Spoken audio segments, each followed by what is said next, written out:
আমরা কোনো ধরনের এথনিক ক্লিনজিং আমরা সহ্য করব না। আরাকানে যে নতুন যে অ্যাডমিনিস্ট্রেটিভ অ্যান্ড সিকিউরিটি অ্যারেঞ্জমেন্ট তৈরি হচ্ছে, আমরা তাতে রোহিঙ্গাদের অংশগ্রহণের চিহ্ন দেখছি না। আমরা আরাকান আর্মিকে সরাসরি বলে দিয়েছি যে এখন যে অবস্থা আছে, যে ছবিটা আমরা দেখছি আরাকান প্রশাসনের, সেটা হচ্ছে এথনিক ক্লিনজিং হয়ে গেলে যা হতো। আমরা কোনো ধরনের এথনিক ক্লিনজিং আমরা সহ্য করব না। তারা যদি এক্সক্লুসিভলি রাখাইনদের নিয়ে মানে রাজ্য পরিচালনা করতে চায়, তাহলে সেটা হবে একটা অ্যাপারথাইড রাষ্ট্র। সেটা আমরা মেনে নিতে পারি না। তাদেরকে এই কথাগুলো বলা হয়েছে, আমরা আশা করছি যে তারা এর সদুত্তর দেবে। আমরা এই সমস্যার শান্তিপূর্ণ সমাধান করতে চাই। বাংলাদেশ মনে করে এই সমস্যার একমাত্র সমাধান হচ্ছে রোহিঙ্গাদের মায়ানমারে প্রত্যাবাসন করা। আমরা এই কাজটি করার সকল অপশনে আমাদের টেবিলে থাকবে। আমরা সর্বপ্রযত্নে এবং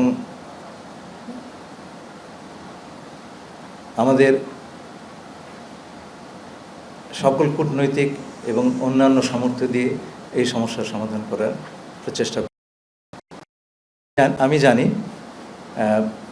মায়ানমারে জাতিসংঘের সাহায্য নিয়ে বাংলাদেশে একটা করিডোর দেওয়ার কথা যে গুজবটা উঠেছে, আমি দ্ব্যর্থহীনভাবে বলে দিচ্ছি, করিডোর নিয়ে আমাদের সঙ্গে কথা হয় নাই এবং কারোর সঙ্গে কথা হবে না। করিডোরের ব্যাপারটা বুঝতে হবে। করিডোর হচ্ছে একটা ইমার্জেন্সির সময় এক দুর্যোগপূর্ণ জায়গা থেকে মানুষকে সরিয়ে নেওয়ার ব্যবস্থা। আমরা এখানে কাউকে সরাচ্ছি না।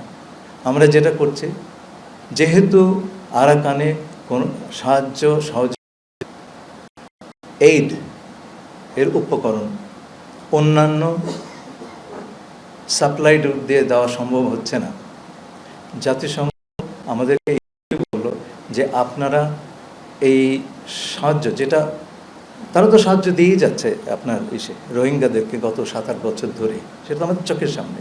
তারা বললে এর কিছুটা দূরে বর্ডার, আপনারা এইটুকু জায়গাতে আমাদের সাহায্য করবেন যাতে আমরা ওপারে নিয়ে যেতে পারি। জাতিসংঘ তার বিভিন্ন সহযোগীদের মাধ্যমে রাখাইনের ভেতরে যে এই চ্যানেল তারা সেটা ব্যবহার করবে এবং সেইটা দিয়ে তারা এই মানবিক সাহায্য পৌঁছে দেবেন রাখাইনের জনগণের কাছে। আমি আবারও বলছি, দ্ব্যর্থহীন কণ্ঠে বলছি, এবং আপনারা সেটা প্রমাণ করতে পারবেন, যোগাযোগ করলেই পাবেন। জাতিসংঘকে জিজ্ঞেস করেন, জাতিসংঘের সমস্ত রাষ্ট্রদের জিজ্ঞেস করেন। আমরা করিডোর নিয়ে কারোর সঙ্গে কোনো ধরনের কথা বলি নাই এবং আমরা বলবো না। আরাকানের যে অবস্থা, তাতে করিডোরের কোনো প্রয়োজন নাই। আমরা এই কোনো করিডোর সৃষ্টি করে সেইখানে কোনো ধরনের লোকজনের আপনার যাতায়াতের ব্যবস্থা সেটা করার কোনো এখন প্রয়োজনীয়তা নাই।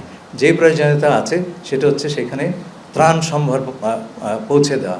আপনারা জানেন মায়ানমারে ভূমিকম্প হলো, আমরা কিন্তু তাদের রিকোয়েস্টের বা আবেদনের অপেক্ষা করি নাই, আমরা পাঠিয়ে দিয়েছি ত্রাণ।